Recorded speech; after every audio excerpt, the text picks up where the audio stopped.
तुमच्या आयुष्यातील प्रॉब्लेम, तुमच्या आयुष्यातील संकटे हे नक्कीच दूर होतील. यासाठी स्वामी चरित्र सारामृताची पारायण आपल्या घरामध्ये आपल्याला करायचे आहे. तुम्हाला जर 108 वेळा करणं शक्य असेल तर सगळ्यात चांगली गोष्ट आहे. तुम्हाला जर 21 वेळा करणं जरी शक्य असेल तरीसुद्धा चांगली गोष्ट आहे. तुम्हाला जर 51 वेळा करणं जरी शक्य असेल तर नक्कीच करा. तर आता हे पारायण करत असताना आपल्याला कोणते असे नियम पाळायचे आहेत, पारायण कसं करायचं आहे, पहिल्या दिवशी आपल्याला संकल्प कसा करायचा आहे, किंवा पारायणमध्ये जर काही प्रॉब्लेम आला किंवा सूतक आलं, विटाळ आला किंवा काही असं प्रॉब्लेम आले की ज्यामुळे आपलं पारायण थांबलं गेलं तर आपण कसं करायचं पुढे.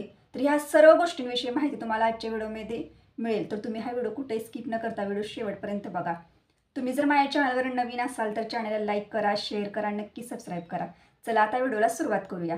सर्व स्वामी सेवेकरांना श्री स्वामी समर्थ. तर तुमचं प्रियालयचे चॅनलमध्ये अगदी मनापासून स्वागत आहे. श्री स्वामी चरित्र सारामृत हा 1 ते 21 अध्यायांचा प्रभावी असा ग्रंथ आहे बघा. जो पण भक्त ना हे पारायण करतो, म्हणजे श्री स्वामी चरित्र सारामृताचं पारायण करतो किंवा दररोजच्या नित्यसेवेमध्ये 3 अध्याय पठण करतो, त्या व्यक्तीच्या आयुष्यात ना किती जरी संघर्ष येऊ देत, किती जरी अडचणी येऊ देत, किती जरी प्रॉब्लेम येऊ देत, त्या व्यक्तीला थोड्या वेळासाठी ते प्रॉब्लेम, ते संघर्ष तर जाणवतील, पण कालांतराने का होईना, पण थोड्या वेळाने का होईना, पण त्या प्रॉब्लेममधून, त्या संकटामधून बाहेर पडण्याची शक्ती आणि ताकद हे स्वामी महाराज देत असतात. तुम्ही स्वामी चरित्र सारामृताच्या ना ह्या दिव्य ग्रंथाचं पारायण आपल्या आयुष्यात एकदा तरी करून बघा. तुमच्या आयुष्यात किती जरी संकटे असली बघा, तुमच्या जर आयुष्यामध्ये तुम्हाला जर एखादी मनासारखी नोकरी मिळत नसेल किंवा तुमच्या विवाह जुळण्यामध्ये अडचणीत असेल, स्वतःचं घर होत नसेल, तुमच्या काही इच्छा असतील ज्या अपूर्ण राहिल्यात, त्या इच्छा पूर्ण होत नसतील, तर ह्यासाठी सुद्धा ह्या ग्रंथाचं तुम्ही पारायण करा. श्री स्वामी चरित्र सारामृतामध्ये प्रत्येक अध्यायांची फलश्रुती वेगवेगळी आहे. स्वामी महाराजांचे जीवनचरित्र ह्यामध्ये वर्णन केलेले आहे. या ग्रंथामध्ये तुम्ही जेवढं मनापासून हे अध्ययन पठण करणार तेवढं तुम्हाला ह्या ग्रंथाच्या सारांश, या ग्रंथाचं वर्णन हे समजत जाईल. कारण प्रत्येक अध्यायांमध्ये बघा, प्रत्येक अध्यायांमध्ये आपल्या स्वामींच्या अनेक अशा लीला आहेत. स्वामी महाराजांनी किती लीला केल्या, स्वामी महाराजांचे दिव्य अनुभव आहेत, स्वामी महाराजांचे चमत्कार वर्णन केले आहेत, स्वामींनी असे अनुभव सांगितलेले आहेत की स्वामी महाराजांनी अशक्य वाटणाऱ्या गोष्टीसुद्धा त्यावेळेला त्या व्यक्तीच्या पूर्ण केले. म्हणजे त्या काळामध्ये ज्या व्यक्ती होत्या बघा त्यांच्यासोबत, किंवा जे स्वामी भक्त होते त्यांच्या आयुष्यामध्ये अशक्य वाटणाऱ्या गोष्टी होत्या, त्यासुद्धा स्वामी महाराजांनी पूर्ण केल्या आहेत. अशक्य वाटणाऱ्या गोष्टीसुद्धा ह्या स्वामी सेवेमुळे, स्वामींच्या अनुभवातून पूर्ण झालेल्या आहेत. यासाठी सांगते की ज्या अध्ययन ह्यातले इतके महत्त्वपूर्ण आहे की तुम्ही हे अध्ययन जर पठण करत असाल ना, तर तुम्हाला प्रत्येक अध्यायांमधलं, म्हणजे स्वामी चरित्र सारामृताचं वर्णन जे आहे बघा प्रत्येक अध्यायांमध्ये आपल्या स्वामींचं, ते थोडं का होईना प्रत्येक स्वामी भक्तांना, जुन्या स्वामी भक्तांना नक्कीच लक्षात आलं असेल. आणि कसं असतं माहिती आहे का, स्वामींच्या सेवेत जेव्हा आपण येतो ना तेव्हा स्वामी महाराज बघा प्रत्येक स्वामी भक्ताची इच्छा, जर चांगली इच्छा असेल तर नक्कीच पूर्ण करतात. पण त्याची जर एखादी इच्छा असेल की एखादी व्यक्ती मला मिळावी आणि त्या व्यक्ती मिळवण्यासाठी ती व्यक्ती खूप प्रयत्न करते, पण ती व्यक्ती तिच्यासाठी बनलेलीच नसते, तर ती व्यक्ती तिला कधी सुद्धा मिळणार नाही. स्वामी महाराज हे ना आपल्या भक्ताचे भविष्यकाळाचा विचार करून त्या भक्ताला त्या सेवेचं फळ देत असतात. काही वेळेला काय होतं की आपण काहीतरी इच्छा मनामध्ये धरतो, पण ती इच्छा आपल्यासाठी चांगली नसते आणि खूप इच्छा असं मनामध्ये धरतो आणि स्वामींची पारायण करतो, स्वामींचे सर्व पठण करतो, आणि ते जेव्हा आपली ती इच्छा पूर्ण होत नाही ना, त्यावेळेला आपल्याला असं वाटतं की मी एवढी माझी मनापासून माझी एक इच्छा होती आणि ही इच्छा माझी स्वामींनी पूर्ण केली नाही. तर त्या स्वामी भक्ताला मला एकच सांगायचं आहे, तुम्हाला एक सांगते की जेव्हा तुमची जी इच्छा असेल ना, ती इच्छा तुमच्यासाठी योग्य नसेल, स्वामी महाराज जेव्हा आपण स्वामींच्या सेवेत येतो ना, तेव्हा स्वामी महाराज आपल्या वर्तमान काळाचा विचार करून आपल्याला काही गोष्टी देत नाही, तर ते आपले भविष्य काळाचा विचार करून आपल्याला गोष्टी देत असतात की जेणेकरून पुढचं भविष्य जे आहे आपलं ते सुद्धा चांगलं जाईल. यासाठी आपल्या स्वतःच्या इच्छेपेक्षा ना स्वामींनी आपल्या नशिबात काय लिहिले किंवा स्वामींची जी इच्छा असेल त्या इच्छेमध्ये तुम्ही जीवन जगा. कारण स्वामींची इच्छा इतकी सुंदर असते ना की थोड्या वेळासाठी आपल्याला थोडंसं वाईट वाटतं की मला ही इच्छा माझी पूर्ण झाली नाही, पण जेव्हा दिवस जातात ना पुढं, तेव्हा आपल्या भविष्यकाळासाठी जे चांगलं आहे ते स्वामींनी आपल्याला दिलेलं असतं, त्यामुळे आपल्या स्वामींवरचा विश्वास घट्ट होत जातो. यासाठी मला प्रत्येक स्वामी भक्ताला एवढंच सांगायचं की तुमची इच्छा जी असण्यापेक्षा आपली स्वामींची इच्छा काय आहे हे बघून तुम्ही जीवन जगा. तिच्या आयुष्यात अशक्य वाटणाऱ्या गोष्टी सुद्धा स्वामी महाराज शक्य करतात आणि त्या व्यक्तीला तिचं आयुष्य जे आहे ना ते इतकं सोन्यासारखं झालं. तुम्ही प्रत्येक स्वामी भक्त बघा, प्रत्येक कोणती पण स्वामी भक्त बघा, इतके स्वामी भक्तांचे अनुभव आहेत ना, स्वामींच्या लीला ह्या खूप आहेत. पण असं नाही की स्वामी भक्ताचे अनुभव काहींना स्वामी सेवेचे अनुभव आलेत, काहींना आलेले नाहीत, ज्यांना आल्यात त्यांना लवकर आल्यात, पण काहींना आलेल्या नाही त्यांना सुद्धा आज ना उद्या नक्कीच येतील. स्वामी महाराज प्रत्येक भक्ताला अनुभव देत असतात. त्यासाठी तुम्हाला एवढंच सांगायचं आहे मला, की स्वामी चरित्र सारामृताचं पारायण घरामध्ये नक्की करा. तुमची जी पण समस्या, जी पण अडचण असेल, कुठली पण व्यवसायाची अडचण असेल, तुम्हाला त्यातून स्वामी नक्की मार्ग दाखवतील. तर आता तुम्हाला सांगते, की स्वामी चरित्र सारामृताचं पारायण कसं करायचं आहे, कोणते असे नियम पाळायचे आहेत आणि कोणत्या अशा चुका टाळायच्या आपल्याला पहिल्यांदा. तर स्वामी चरित्र सारामृत 1 ते 21 अध्यायांचा ग्रंथ आहे प्रभावी. हा ग्रंथ तुम्हाला एखाद्या धार्मिक स्टॉलवर मिळून जाईल किंवा स्वामींच्या केंद्रात मठात सुद्धा मिळून जाईल. त्यासाठी आपल्याला पारायणासाठी नित्यसेवेचं पुस्तक सुद्धा लागणार आहे आणि स्वामी चरित्र सारामृताची पोथी लागणार आहे. तुम्ही पारायणाला सुरुवात करणार. जर हा महिना पौष महिना आणि चांगला महिना आहे, नवीन वर्षातला पहिला महिना आहे, तुम्ही एखादा गुरुवार बघा आणि त्या गुरुवारपासून तुम्ही पारायणाला सुरुवात करा. जरी तुम्हाला मी गुरुवार का म्हणते, तर कारण आपल्या स्वामींचा एक गुरुवार आहे, म्हणजे आपल्याला पण चांगलं वाटतं की आज स्वामींचा गुरुवार आणि स्वामींच्या गुरुवारपासूनच मी पारायणला सुरुवात करतो. तर तसं जर तुम्हाला गुरुवारी करायचं तर गुरुवारी करा. चांगला दिवस आहे. जरी तुम्ही शुक्रवारी केलं, शनिवारी केलं, रविवारी केलं, ज्या पण दिवशी तुम्हाला इच्छा होईल त्या दिवशीपासून जरी पारायणला सुरुवात केली ना तरी चालेल. पण ज्या दिवशी पारायण करणार त्याच्या, आता समजा तुम्ही जर गुरुवारी ठरले, मी ह्या गुरुवारी स्वामी चरित्र सारामृताची पारायण घरामध्ये करणार आहे, तर त्याच्या 1-2 ते 3 दिवस आधी काय करायचं, तर घर थोडं झाडून वगैरे घ्यायचं. म्हणजे थोडं घरामध्ये, आता घरामध्ये आपण स्वच्छता वगैरे नेहमीच करत असतो दररोज महिला, पण त्यातनं पण 1-2 दिवस आधी काय करायचं, आपल्या घरामध्ये जर कोपऱ्यामध्ये जाळ्या जळमाट्या जे असतात ना बघा, ते थोडेसे काढून घ्यायचे आपण. म्हणजे थोडं तुम्हाला जेवढं नॉर्मल करता येईल तेवढी साफसफाई घरामध्ये करा. आता साफसफाई केल्यानंतर आपल्या घरामध्ये ना आपल्याला, आता तुम्ही पारायण करायला घेतलं म्हणजे स्वामी चरित्र सारामृताच्या पोथीचं तुम्ही घरामध्ये पारायण करणार आहे, तर अशी साफसफाई थोडीफार नॉर्मल करून घ्यायची. 2 दिवस आधी करून घ्यायचं आहे सगळं आपल्याला. आणि आपल्या घरामध्ये ना गोमूत्र आणून ठेवायचं. गोमूत्र आपल्या घरामध्ये कंपल्सरी आणून ठेवा. कारण मी असं म्हणत नाही की आपण श्रद्धेनं मनापासून करतो स्वामींची सेवा, अगदी मनापासून करतो, पण पूर्वीपासून ज्या चालत आलेल्या परंपरा असतात ना बघा, म्हणजे पूर्वीपासून काही गोष्टी चालत आल्यात, की बाबा घरामध्ये असं काही धार्मिक कार्य करताना किंवा देवाचं पूजन पाठ पूजाविधी करताना आपल्या घरामध्ये असं गोमूत्र वगैरे शिंपडावं. कारण गोमूत्र हे इतकं पवित्र आहे ना, ज्या दिवशी अध्यायांना पठण करणार तशी सकाळी आपल्याला लवकर उठून देवपूजा वगैरे सर्व केलेली आपण, तर त्या दिवशी आपल्याला मठामध्ये वगैरे जाऊन खडीसाखर नारळ वगैरे स्वामींना द्यायचं, प्रार्थना करून घरी यायचं. घरी आल्यानंतर पहिल्या दिवशी आपल्याला संकल्प करायचा आहे. तर तुमची जी इच्छा असेल, म्हणजे नोकरीसाठी, मग अशी पण मी म्हटलं की स्वामींजवळ तुम्हाला जॉबसाठी किंवा तुमच्या जर विवाहाच्या समस्या ज्या काय असतील तुमचं, तर ते इथं सुद्धा आपल्या घरामध्ये स्वामींना बोलायचं. त्यावेळेला आपल्याला संकल्प करायचा आहे. संकल्पयुक्त आपल्याला सेवा करायची, म्हणजे संकल्पयुक्त आपण अध्ययन पठण करायचे, तुम्हाला पारायण करायचं आहे. तर त्यावेळेला काय करा, तर एक ताम्हण घ्या हातामध्ये, ह्या उजव्या हातामध्ये थोडंसं पाणी घ्या, पंचापळीनं थोडंसं पाणी घ्या, त्याच्यामध्ये हळदी कुंकू टाका, त्याच्यामध्ये एक फूल टाका, अक्षदा व्हा आणि तुमची जी इच्छा तुमचं जे असेल ते स्वामींना बोला. आणि त्यानंतर स्वामी महाराज माझ्याकडून हे पारायण करून घ्या घरामध्ये, पारायणामध्ये काय चुकलं तर मला क्षमा करा, हे सर्व स्वामींना बोलायचं.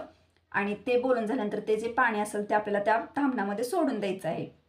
असा आपल्याला घरामध्ये संकल्प करायचा आहे. संकल्प केल्यानंतर आपल्याला हे अध्ययन दररोज पठण करायचं घरामध्ये. पारायणला बसल्यानंतर प्रथम आपल्याला स्वामी स्थवन नित्यसेवेच्या पुस्तकातलं पठण करायचं आहे. एक माळ स्वामी समर्थांचा मंत्र करायचा, एक माळ गायत्री मंत्र करायचा आणि त्यानंतर तुम्हाला 1 ते 21 अध्याय एका बैठकीत पठण करायचे. हे सर्व पठण झाल्यानंतर आपल्याला संध्याकाळी आपल्या घरामध्ये जे चपाती भाजी पोळी काय तुम्ही बनवलं असेल त्याचा नैवेद्य दाखवायचा स्वामी महाराजांना. सकाळी देवपूजा झालं एखादा फळाचा किंवा दूध साखरचा नैवेद्य जरी त्यांना दाखवला तरी चालेल. तर अशा पद्धतीने तुम्ही घरामध्ये 1 ते 21 अध्यायांचं पारायण घरामध्ये करू शकता. तर आता हे पारायणचं मी तुम्हाला सर्व सांगितलं फक्त. तर तुम्हाला एक गोष्ट मला अजून सांगायची की स्वामींची सेवा आपण जेवढी मनापासून करतो ना, जेवढी अंतकरणापासून करतो, जेवढं आपण त्यांच्या सानिध्यात येतो, त्यांच्याशी एकजूट होतं, म्हणजे स्वामी महाराज आहेत की मला प्रत्येक संकटातून बाहेर काढतील, स्वामी महाराज आहेत हे आलेलं संकटसुद्धा दूर करतील, असा विश्वास जेव्हा आपल्या स्वामींवर असतो ना, तेव्हा आपण स्वामींच्या समीप पोचलेला असतो बघा. आणि स्वामींना आपल्याकडनं काहीच हवं नसतं. स्वामी फक्त एवढंच म्हणतात की निस्वार्थपणे मनामध्ये कोणती शंका आणू नको, माझी सेवा कर, तुझ्यासाठी जे योग्य असेल ते मी लवकरच तुला देईन. यासाठी तुम्हाला एवढं पण मला सांगायचं की जेव्हा तुम्ही सेवा करत असताना तेव्हा मनामध्ये कोणती शंका आणायची नाही किंवा माझ्याकडनं हे होईल का, माझी जी इच्छा आहे ती स्वामी महाराज पूर्ण करतील का, माझ्यासाठी काय योग्य आहे, स्वामी महाराज मला काय देतील आयुष्यात, हे असा विचार किंवा अशी शंका मनामध्ये आणून कधीसुद्धा सेवा करायची नाही. फक्त निस्वार्थपणे करायचे की माझे हे जे आता मी पारायण करायचं ठरवले, म्हणजे आजपासून ते स्वामी महाराज माझ्याकडनं पूर्ण करून घेणं, कारण स्वामीच आपल्याकडनं सेवा करून घेत असतात. तर आता हे सर्व मी तुम्हाला सांगितलं. तर बघा नियम कोणते आहेत. तर पहिला नियम असा आहे की आपल्या घरामध्ये मांसाहारी पूर्णपणे कडकडीत बंद करायचं आहे. तर आता अशा ह्या नियमामुळं ना खूप अशा महिला आहेत बघा, त्यांना स्वामींची सेवा करायची असते, पण असा नियम आणि घरातली जी बाकीची लोक असतात ना ती थोडी पण ऐकत नाहीत. त्यांना नाईलाजानं त्यांच्यावर जबाबदारी असतात घरातल्या महिलांवरती, त्यामुळे त्यांना नाईलाजानं त्या घरातल्या व्यक्तींना ते बनवून द्यावं लागतं. त्यावेळेला घरामध्ये वाद होतात, भांडणे होतात त्याच्यावरनं, आणि ह्या गोष्टी भांडण्यापेक्षा आणि वाद घालत बसण्यापेक्षा असल्या लोकांना त्यांना जे खायचं ते खाऊ दे, मी म्हणते, आणि तुम्ही तुमची सेवा चालू ठेवा. आता अशा वेळेला सेवा कशी करायची, आपल्या मनामध्ये शंका येते ना, मी कसं करणार, कारण जेव्हा संकल्पयुक्त सेवा आपण घरामध्ये करतो तेव्हा घरामध्ये मांसाहारी पूर्णपणे बंद करावंच लागतं बघा, आणि हे खरंच नियम आहे. तर तुम्हाला मला त्यातनं मी तुम्हाला एक गोष्ट सांगू शकते की तुम्ही स्वामींची सेवा करायची आपल्याला. स्वामी महाराजांनी आपलं मन किती शुद्ध आहे, आपलं भक्ती किती शुद्ध आहे, आपल्या मनामध्ये हृदयामध्ये स्वामी आहेत, आणि आपण जी स्वामींची सेवा करतो ना ती फक्त अंतःकरणापासून हृदयापासून करत असतो.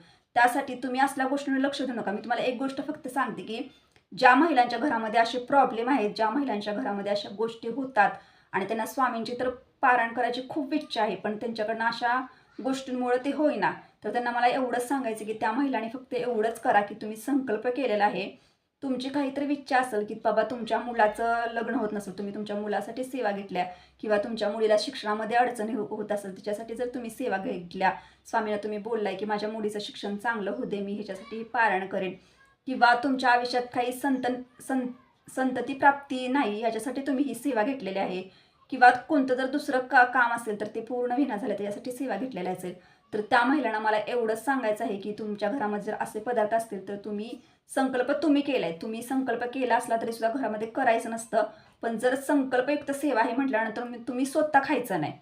आणि मला विश्वास आहे की जी व्यक्ती पारण करते ना स्वामींचं ती व्यक्ती मांसाहारी खाणारच नाही. मग मला एवढंच सांगायचं की तुम्ही जोपर्यंत तुमचं पारण पूर्ण होत नाही तोपर्यंत तुम्ही अजिबात मांसाहारी पदार्थ खायचे नाहीत. तुम्ही शुद्ध शाकाहारी जेवण जेवायचं तुम्ही.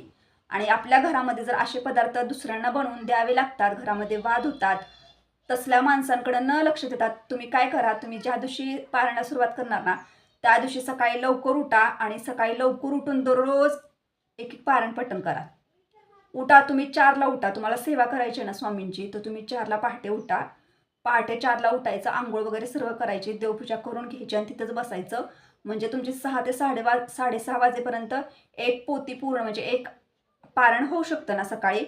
सकाळी पारायण व्यवस्थित करून घ्यायचं, आणि दिवसभर तुम्हाला त्या गोष्टींचं तिकडं काय पण गोंधळ घालू दे, तुम्हाला जर त्या बनवून द्याव्या लागल्या तर आता शेवटी नाईलाज आहे, स्वामींना सगळं दिसतं, आपण काही मुद्दामून करत नाही.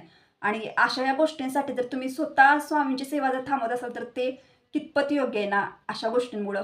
त्यामुळे मला फक्त अशा महिलांना एवढंच सांगायचं आहे की तुम्ही बघा, तुम्हाला स्वामींवर तुमचा विश्वास आहे, तुम्ही एक स्वामी सेवेकर आहे, आज ना उद्या हे घरातलं जे पण लोक जे असतात ना तुम्हाला मुद्दामून, म्हणजे मी मुद्दाम म्हणत नाही, जे बाकीचे लोक आहे ज्यांना आपण म्हणजे जे पदार्थ करण्यासाठी तुम्हाला सांगतात किंवा त्यांना करून घालावं लागतं, आज ना उद्या ह्या लोकांचं सुद्धा हे खाणं पूर्ण बंद होईल आणि हे लोक सुद्धा शुद्ध शाकाहारी होतील बघा. यासाठी घरामध्ये वाद न करता तुम्ही एक काम करा, सकाळी उठायचं, तुम्ही आता 108 वेळा पारायणचा संकल्प केला किंवा 51 करा, 21 करा, ज्या दिवशी केलं त्या दिवशी सकाळी लवकर उठा, सर्व देवपूजा करून घ्या. सकाळी 7-8 लय ते लय 8पर्यंत बघा, 8पर्यंत जर तुम्ही तुमच्या घरामध्ये ही पूर्ण पोथी वाचून घ्यायची. पण तुम्हाला एक सांगते की अशा पदार्थांना हात लावून आपल्याला परत पारायण वगैरे काही करायचं नाही, किंवा स्वामींच्या मार्गातली सेवा कोणतीही करायची नाही. तुम्हाला हा नियम कडकडीत पाळला गेला पाहिजे.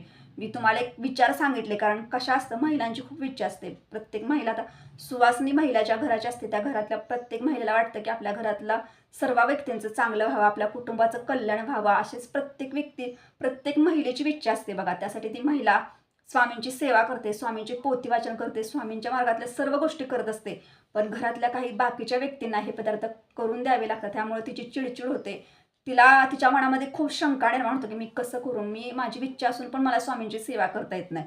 तर त्याच व्यक्तींना मला एवढं सांगायचं की जर तुम्हाला खरंच पारायण करायचं तुम्ही सकाळी लवकर उठायचं.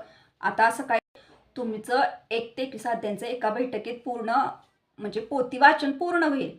त्यानंतर तुम्ही एखाद्या फळाचा स्वामींना नैवेद्य दाखवा, किंवा तुम्ही दूध खडी साखरचा स्वामींना नैवेद्य दाखवा. स्वामींना सर्व गोष्टी सांगायच्या घरातल्या, आणि स्वामींचा नमस्कार करा. आणि त्यानंतर काय करायचं, परत जर तुमच्या घरामध्ये दिवसभरामध्ये असे पदार्थ बनवले गेले तर स्वामींच्या मार्गातली सेवा कोणतीही करायची नाही. स्वामीच्या म्हणजे सेवा पण करायची नाही. स्वामी दिवा वगैरे काही त्या दिवशी संध्याकाळ आपल्याला हात लावून तिथं जाऊन काही करायचं नाही. परत नंतर जेव्हा त्या पदार्थांना हात लावून त्यावेळेस तुम्हाला देवघराची तर जाऊन कोणतीही सेवा करायची नाही. स्वामींचीच काय, आपण आपल्या हिंदू धर्मामध्ये बघा, आपण अशा मांसाहारी पदार्थांना हात लावून कधीसुद्धा देवाची कोणतीही सेवा करायची नाही. दुसऱ्या दिवशी तुम्हाला पुन्हा आंघोळ वगैरे स्वच्छ करायची आहे.